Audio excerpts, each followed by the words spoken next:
सुप्रभात मित्रों। एक बार पुनः बहुत ही विलंब से आपके समक्ष प्रस्तुत हो रहा हूँ। तो एक बार पुनः हम आप सभी का तहे दिल से हार्दिक अभिनंदन एवं स्वागत करते हैं अपनी कक्षा में, और आशा करते हैं अब तक मैंने जितना भी आप लोग को पढ़ाया है उसका नोट्स आपने तैयार कर लिया होगा। अब आगे हम लोग आज चर्चा करने वाले हैं कि भाषा किन किन अवयवों से मिलकर बनी होती है। तो आज का हमारा बिंदु रहेगा भाषा के आधारभूत तत्व। कह सकते हैं भाषा और व्याकरण में आज हम समझेंगे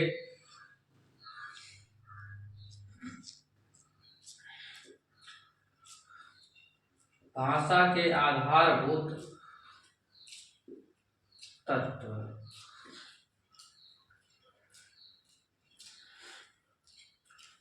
भाषा के आधारभूत तत्व। तो चलिए समझते हैं भाषा के आधारभूत तत्व।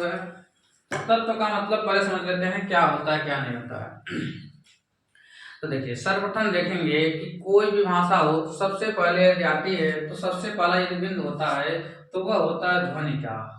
किसी भी भाषा को वो सबसे पहले बोला जाता है तो ध्वनि करते हैं। उसके बाद ध्वनि से मिलकर क्या होते हैं, ध्वनि को हम जब लिख देते हैं तो उसे हम क्या कहते हैं, अक्षर कहते हैं अथवा वर्ड कहते हैं। ठीक, अब इसी अक्षर और वर्ड से मिलकर क्या बनता है, शब्द बनता है। क्या बनता है, शब्द बनता है। और यही शब्द आगे चलकर क्या बनता है, पद बनता है। और यही सब पद के बाद क्या बनता है, देखेंगे पद के बाद क्या बनेगा, वाक्य बनेगा। और उसके बीच में उपपद भी होता है, कोई दिक्कत नहीं है, एक जांच कर लीजिए, उपपद भी बनता है। फिर उसके बाद क्या बनता है, आपका वाक्य बनता है। और वाक्य के बाद आपका बनता है गद्यांश और पद्यांश। क्या बनता है, गद्यांश और पद्यांश। और इसी के बाद इसी के समावेश से मिलता है आपका भाषा। इसी के समावेश से आपकी भाषा के तत्वों का निर्माण होता है। तो आज हम सभी लोग इन्हीं 5-6 बिंदुओं पर चर्चा करने वाले हैं। तो आइए सर्वप्रथम हम ध्यान करते हैं ध्वनि पर। इस पर ध्वनि पर आज चर्चा करते हैं। तो सबसे पहला बिंदु है हम लोग का ध्वनि। तो ध्वनि क्या होता है इसको पहले समझते हैं। वैसे देखा जाए तो ध्वनि क्या है, इसको समझना विज्ञान का विषय है, और कहीं ना कहीं लेकिन हम लोग हिंदी में भी समझेंगे। तो सबसे पहले देख लेते हैं कि ये सबसे पहले देखेंगे तो भाषा की देखा है सबसे पहले शुरुआती दौर में क्या शुरू होता है, तो ध्वनि शुरू होता है। अच्छा होता है, क्या ध्वनि सार्थक होता है क्या निरर्थक होता है। तो बात आती है ध्वनि सार्थक होती है अथवा निरर्थक होती है। अच्छा होता है, ध्वनि का मतलब है कहीं कहीं सार्थक भी होता है और निरर्थक भी होता है, यानी ध्वनि सार्थक और निरर्थक दोनों प्रकार की होती है। लेकिन देखा जाए भाषा की सबसे छोटी इकाई क्या है, भाषा की सबसे छोटी इकाई, भाषा की सबसे छोटी इकाई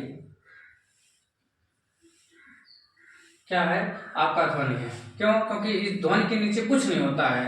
ध्वनि के नीचे में तो कुछ भी नहीं, तो कुछ भी नहीं होता है, क्योंकि भाषा का शुरुआती कहाँ से होता है, ध्वनि से होता है। लेकिन कुछ विज्ञान लोग ऐसे मतलब व्याकरण लोग कहते हैं कि यदि ध्वनि का कई बार इशारों हो जाता है तो भाषा की सबसे छोटी इकाई ध्वनि नहीं होना चाहिए, उसके हिसाब से अक्षर अथवा वर्ड होना चाहिए। लेकिन ये देखा जाए तो मुख्य रूप से भाषा की शुरुआत कहीं न कहीं ध्वनि से होती है। इस नाते से भाषा की सबसे छोटी इकाई क्या हो जाएगी, आपकी ध्वनि हो जाएगी। और देखिए ध्वनि के हम क्या देख सकते हैं, क्या हम इस ध्वनि को देख सकते हैं, हम इसे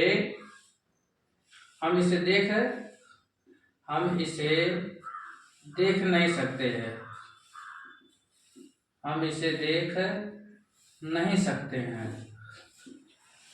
यानी कि तीसरा पॉइंट देखेंगे, जब हम इसे देख नहीं सकते हैं तो ये भाषा की कैसी इकाई है, एक अदृश्य इकाई है। क्या है, एक अदृश्य इकाई है। भाषा की यह एक अदृश्य इकाई है। और सबसे बड़ी बात है कि जब इसको देख नहीं सकते तो मात्र इसे सुन सकते हैं। यानी कि इसका हम देखेंगे तो यदि देख नहीं सकते हैं इस, यानी कि इसका मतलब क्या कर सकते हैं, केवल और केवल सुन सकते हैं, यानी कि मात्र इसे सुना जा सकता है। आपकी चौथी प्रॉपर्टी है कि मात्र सुना जा सकता है, मात्र सुना जा सकता है। अब मात्र सुना जा सकता है तो पांचवा पॉइंट बनेगा कि सुनना ही इसका क्या गुण है, यानी कि श्रवणीयता, श्रवणीयता ही इसका गुण है, ही इसका गुण है। यानी कि आपने 5 चीजें ध्वनि के संबंध में समझी। सबसे पहली बात, भाषा की सबसे छोटी इकाई क्या है, तो ध्वनि है। भाषा का एक ऐसी इकाई जिसका जो सार्थक भी होती है और निरर्थक भी होती है, कौन सी होती है, तो ध्वनि होती है। भाषा को, और तीसरी पॉइंट की भाषा में जो ध्वनि होती है इसको हम देख नहीं सकते हैं, अर्थात यह क्या एक अदृश्य इकाई है। चौथी बात की मात्र इसे सुना जा सकता है, यानी श्रवणीयता ही इसका क्या गुण धर्म है। और पांचवा पॉइंट कर सकते हैं, और आगे देखा जाए तो भाषा विज्ञान में इसे क्या कहते हैं, स्वनिम कहते हैं। भाषा विज्ञान में, भाषा विज्ञान में जिसको हम क्या कहते हैं, स्वनिम कहते हैं। क्या कहते हैं, स्वनिम कहते हैं। स्वनिम का मतलब क्या होता है, ध्वनि होता है। तो भाषा विज्ञान को इससे संबंध सामान्य बात की जाए तो ध्वनि को ध्वनि कहते हैं, लेकिन भाषा विज्ञान में देखा जाए तो भाषा विज्ञान में आपको इस ध्वनि का नाम क्या है, स्वनिम है। ठीक, अब आगे चलते हैं, ध्वनि के बाद क्या आता है। अच्छा, और देख लिया जाए तो भाषा में मुख्यतः कितने वर्णों का ध्वनि होता है, या इसको आगे समझ लेते हैं। अगला पॉइंट हमारा है अक्षर तथा वर्ण। अक्षर और वर्ण, पहले अक्षर को समझ लेते हैं फिर देखेंगे। तो अक्षर देखेंगे तो अक्षर शब्द अ प्लस क्षर, अ प्लस क्षर से मिलकर बना हुआ है। तो अ का मतलब क्या होता है, नहीं। अ का मतलब यहाँ पर क्या है, नहीं। और क्षर का मतलब होता है समाप्त होना। क्या होता है, समाप्त होना, समाप्त होना।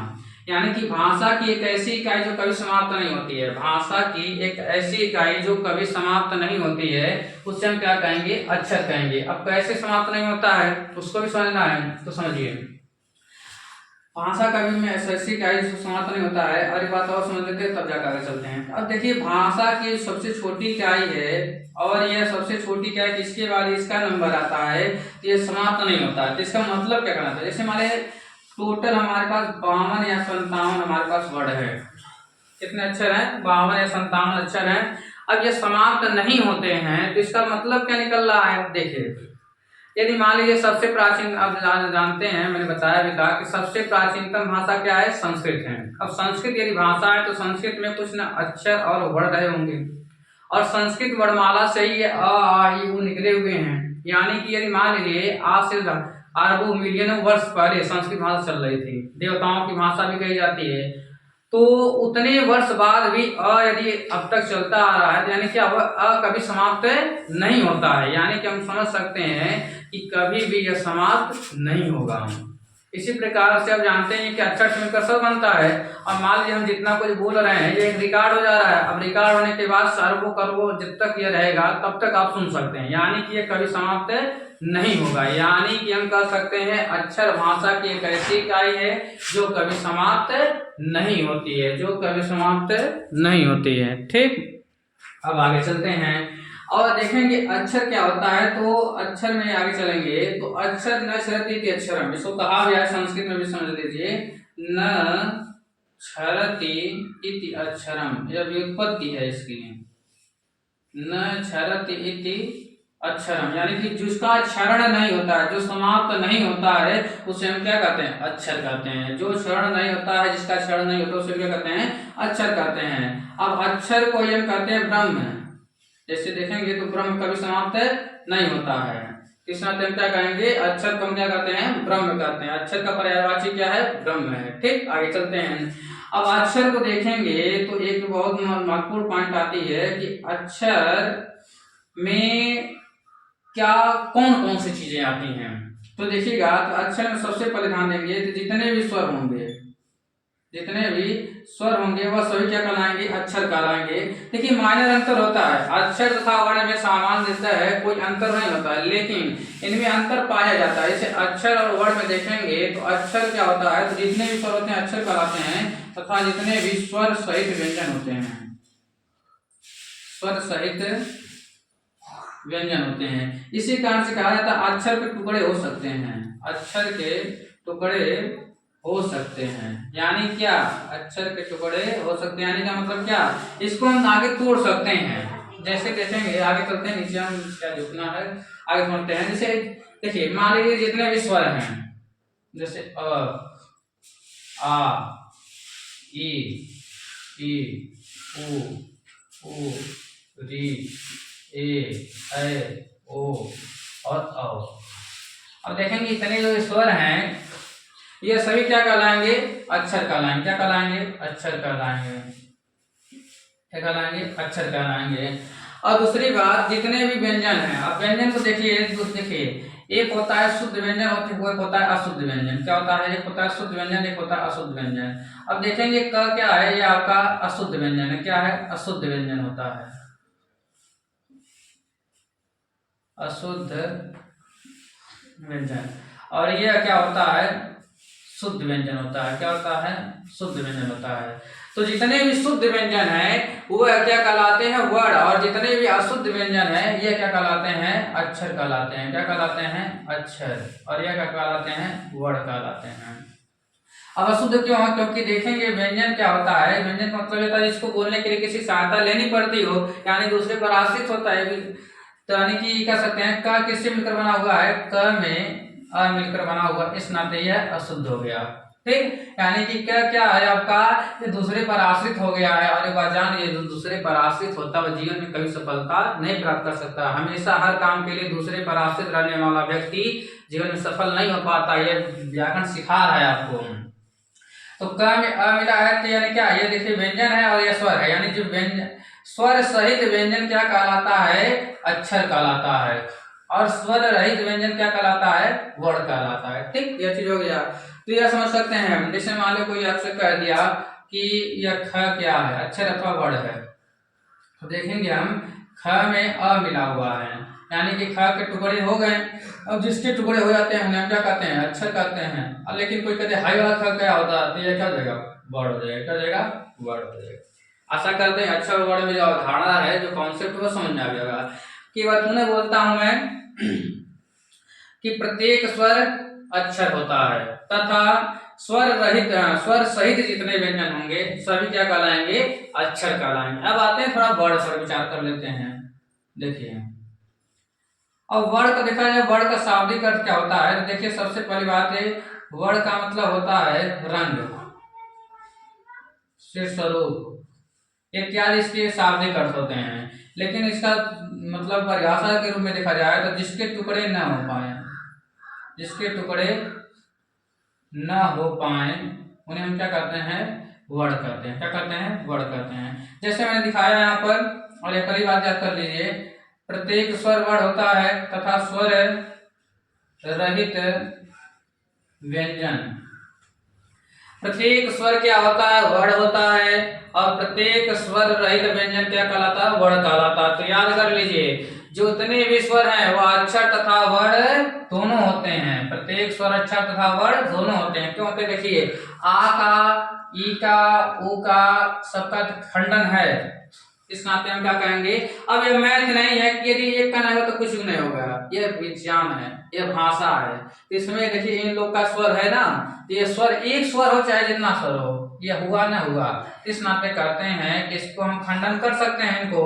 यानी जो खंडन हो जाता है उसे क्या कहते हैं, अक्षर कहते हैं, और इसका खंडन नहीं होता है उसे हम क्या कहते हैं, वर्ण कहते हैं। तो आज स्वर जितने होते हैं, जितने भी स्वर होते हैं वह सब क्या होते हैं, अक्षर तथा वर्ण दोनों होते हैं। ठीक, आशा करते हैं यह बात आपको समझ में आई होगी। ठीक, तो आगे हम चलते हैं इसी के क्रम में समझते हैं आगे कि वर्ण क्या होता है, इतना हमने समझ लिया।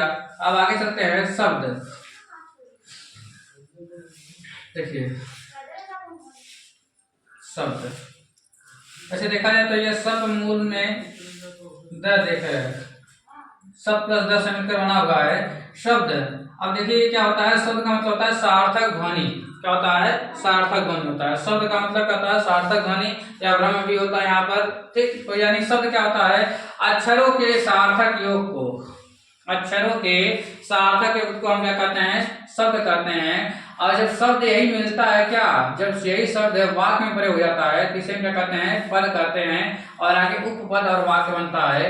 और यही जब वाक्य बहुत सारे मिलते हैं तो गद्यांश और पद्यांश बनता है और आगे मिलते हैं।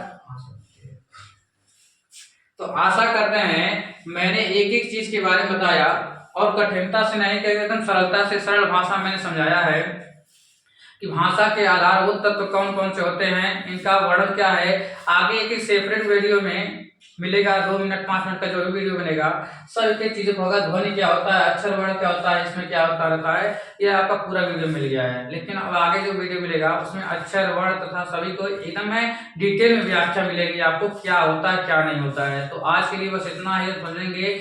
और व्याकरण की कक्षा से आपसे आग्रह है कि इस वीडियो को अधिकाधिक शेयर करें ताकि लोगों को पहुंच पाए। सब्सक्राइब करिए या ना करें उससे कोई मतलब नहीं हमें, लेकिन इस वीडियो को जितने लोगों की आवश्यकता है उसको उनके पास अवश्य भेजें। आज के लिए बस इतना ही, धन्यवाद वीडियो देखने के लिए।